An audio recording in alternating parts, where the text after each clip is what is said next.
Okay, let's see what lights we want. Like what color. Okay. Could do purple. I feel like that was kind of cool. I don't really like yellow. I do like this turquoise. I think we're gonna go with this.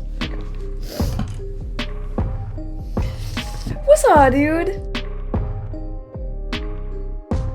Hello, everybody. Welcome back to my YouTube channel. I don't really have anything to say, I guess before we get started, so let's just jump right into today's case. On February 16th of 2022, around 6 p.m., Jared Bridgen, 33 years old, had dropped off his 10-year-old twins, male and female, I'm not including names because they are minors, at his ex-wife's house in Jacksonville Beach and was heading back to St. Augustine, where he was currently living. On his way back, Jared pulled over on the road near the exit of the Sanctuary neighborhood because there was a tire on the road. His 2-year-old daughter was in the car with him at the time. When he stepped out of his Volkswagen Atlas to move the tire, Jared was shot multiple times at close range. Police believe that this was a planned attack. When a fellow driver pulled over to see what had happened, the hazard lights were still blinking and Jared's daughter was buckled into her car seat. Police say that it wasn't a robbery, nothing was missing. They think it's a planned attack because someone just set a tire on the road that someone would stop to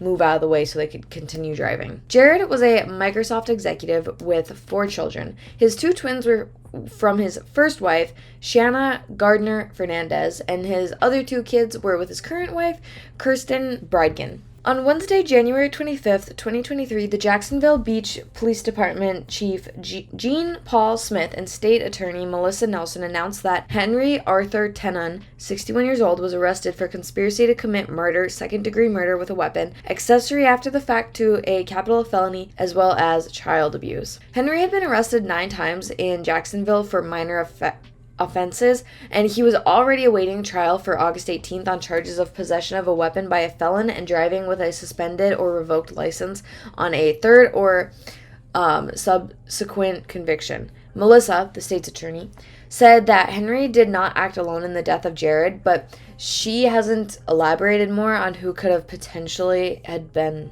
involved with it. Jared's ex-wife, Shanna, was actually a suspect early on due to the couple's ugly divorce and the fact that she didn't attend his funeral or speak out initially about his death. She said, "I feel for Jared's family and what they're going through. I can't even imagine," she told the Times Union back in June. "I have tried to be respectful. I've tried to give them space. I totally understand not wanting to speak out about this because, that's your ex-husband.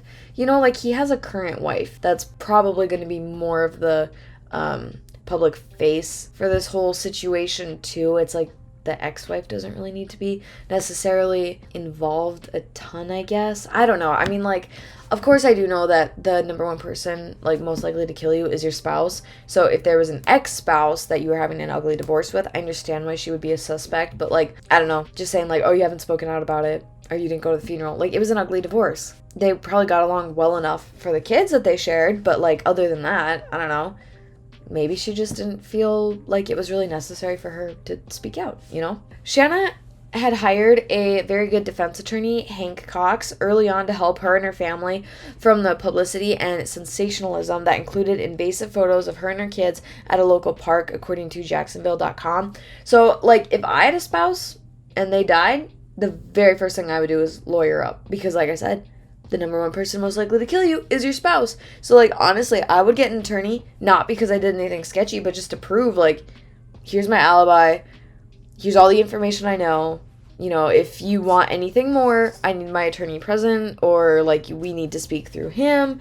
I don't know. It's not a bad move, but I do understand why that is a little bit suspicious. But, having news reporters and stuff take photos of you and your children, no, that's not okay. So, because she had gotten the attorney early on, that's what made people think that she had something to do with the shooting. She said that the intense media coverage has become very loud, and it made her and her children feel unsafe. She said, "My kids are 10. They understand everything that's going on. They see this, and they're scared, terrified, and struggling," she told the Times union, or sorry, Times Union. So yeah, like, they are her children's father too, you know? They deserve respect and privacy during this really difficult time. So, I don't know. Jared's current wife, Kirsten, 31 years old, she was an account manager, becoming a full-time mom with, 4 kids. Yeah.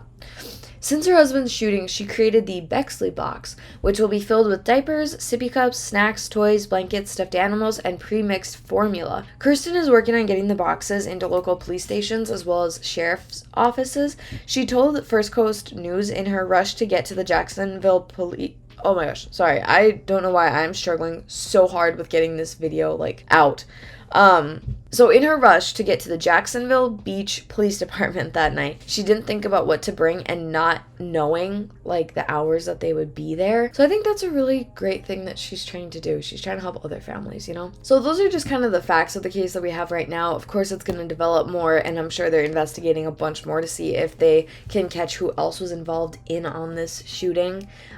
They do feel like it was a targeted attack, and I agree, it definitely sounds like it was. There were a lot of news reports saying, oh, this is why we think the ex-wife had something to do with it. I didn't really want to get into all that, because it's her kids are really going through it right now, and she, honestly, it doesn't sound like she had anything to do with it, so why even bring that up, other than just mentioning that, yeah, she was a suspect, but now she's not. And it's why bring up their messy divorce in this if she has nothing to do with it? So that's why I left that out. Just, I don't know, it's a privacy thing, I guess. So anyways, that is our case for today. If you guys enjoyed this video, please be sure to give it a thumbs up down below, and don't forget to subscribe to my channel if you want to. If not, totally fine. But for those of you that will be back again tomorrow, I will have a video for you bright and early, up at 7 a.m. So I'll see you guys then. Bye, guys.